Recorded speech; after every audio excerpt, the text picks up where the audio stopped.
Jeudi 10 avril, sommaire du journal, la 28e réunion internationale sur les programmes d'éradication du ver de Guinée s'est achevée ce mercredi 9 avril.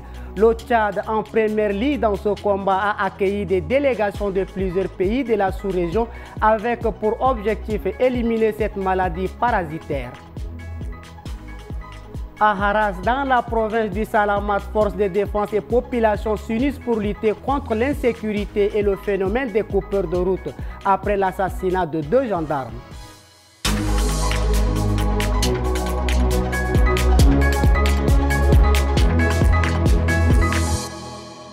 La 28e réunion internationale des programmes nationaux d'éradication du ver de Guinée s'est achevée ce mercredi 9 avril en N'Djamena. L'événement a réuni des délégations de plusieurs pays encore endémiques, notamment le Cameroun, le Soudan du Sud, l'Angola, l'Éthiopie, le Mali et le Tchad, autour d'un objectif commun, éliminer définitivement cette maladie parasitaire. Un reportage de Fakalbo Absalon et Abakar Lambert. Lors de la cérémonie de clôture, le gouvernement tchadien a réaffirmé son engagement à éradiquer le ver de Guinée. Le Tchad entend renforcer sa coopération avec les pays partenaires pour un avenir sans cette maladie. Les différentes présentations suivies des échanges fructueux ont permis d'évaluer les réalisations et identifier les difficultés auxquelles font face le programme d'éradication des maladies du ver de Guinée. Durant 2 jours, vous avez eu à travailler d'arrache-pied et les résultats de ces travaux permettront d'améliorer les stratégies et de renforcer le pouvoir des partenariats afin de construire un avenir sans ver de Guinée. Les pays endémiques concernés incluent le Cameroun, le Soudan du Sud, l'Angola, l'Éthiopie, le Mali et bien sûr le Tchad. Face à la montée de l'insécurité à Haras, où 2 gendarmes ont récemment été assassinés, une délégation gouvernementale s'est rendue sur place. Objectif, mobiliser les forces vives locales et renforcer la collaboration entre la population et les forces de défense pour mettre fin au phénomène des coupeurs de route. Reportage. La lutte contre l'insécurité dans la localité de Haras constitue la priorité de cette mission. Cette zone a récemment été le théâtre d'un double assassinat. 2 gendarmes ont été tués par des individus armés, communément appelés coupeurs de route. Face à cette situation, les autorités appellent la population locale à collaborer étroitement avec les forces de défense et de sécurité afin de retrouver les acteurs et de rétablir un climat de paix. Cette rencontre à Haras a réuni les autorités administratives, traditionnelles et religieuses mobilisées autour de la même cause, ramener la sécurité et restaurer la confiance dans la région. En N'Djamena, l'arrivée de la saison des pluies ravive les souvenirs douloureux des inondations passées, en particulier dans le 9e arrondissement, l'un des plus touchés à l'époque. L'eau avait tout envahi, forçant certains habitants à se réfugier sur les toits. Aujourd'hui, avec un nouveau maire à la tête de la commune, les populations espèrent un changement. Reportage dans un quartier où l'angoisse monte au rythme des premières gouttes. Fakalbo Absalon, rendu par Atara Naïtongarti. S'appuyant sur sa canne, Alain Batman tenait à nous montrer le niveau atteint par l'eau lors des inondations de l'année dernière. Tout est inondé. Et là, c'est ça le niveau. C'est ça le niveau. C'est ça le niveau. Jusqu'à dedans, c'est comme ça. À cette hauteur, ce retraité se déplaçait en pirogue à l'intérieur même de sa maison.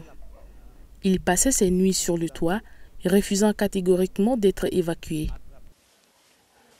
Bon, l'armée française est venue pour m'évacuer.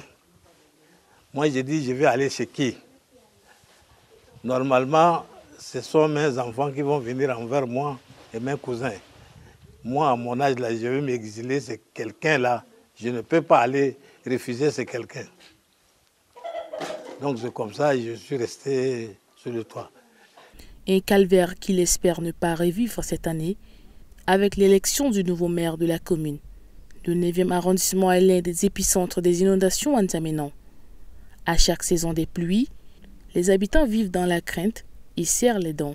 Au Tchad, les amateurs de viande grillée ont rendez-vous autour des braises du festival des grillades. Une ambiance festive, des senteurs appétissantes et surtout une occasion de valoriser le savoir-faire local tout en soutenant l'entrepreneuriat des jeunes. Immersion dans les allées d'un événement qui met le feu au papy. Ngueme Moussa. Sur son barbecue, la viande crépite. Le porc est la star ici au festival de grillade. Regarde, moi je suis là-bas, là où il y a la femme, la fille là-bas. Non, pas pour sa deuxième participation, le stand de la cour des grands, braise du mouton, des ailes de poulet et vante fièrement son menu. Pour bien manger la viande de porc, il faudra bien l'assaisonner. Il faudrait qu'il y ait du goût et faire dégager l'odeur du porc en question. C'est une viande que beaucoup de personnes négligent, trouvent que c'est une mauvaise viande et tout. Mais nous le faisons proprement et très bien fait. Donc, mais pas seulement le porc, il y a aussi les ailes de poulet à côté, les saucisses et tout ce qui va avec. Et nous l'accompagnons aussi avec de la tchéké, à loco, les frites et tout. Le festival des grillades vise à améliorer la gastronomie tchadienne, booster l'entrepreneuriat des jeunes. Et une chose est sûre, une fois la nuit tombée, le lieu n'est désempli jamais. Je trouve ça super bien fait. L'organisation a été parfaite, la sécurité, j'aime bien ça aussi parce que j'étais venu à un festival tantôt là, le festival d'Ekim. Oui, mais je trouve que celui-là, il est bien organisé. Et là, je peux voir des gens que je connais et ça fait super plaisir. Cette année, les derniers morceaux de viande seront dégustés le 13 avril, date de la clôture de l'événement. Enfin, la page de l'actualité internationale est une compilation signée Rassom Mordim Leila. À Doha, les échanges ont repris mercredi 9 avril entre le gouvernement congolais et des représentants de la rébellion AFC M23 qui contrôle plusieurs territoires à l'est du pays. Il s'agit de la deuxième session des discussions après celle de la semaine dernière. Mais elle n'a donné aucune communication officielle. Le Qatar laisse planer le mystère sur cette médiation. Les électeurs gabonais sont appelés aux urnes ce samedi 12 avril pour une élection présidentielle qui marque le début de la sortie de la transition entamée par le coup d'État du 30 août 2023, un scrutin à la portée historique puisque pour la première fois depuis 1967, aucun bulletin ne portera le nom Bongo.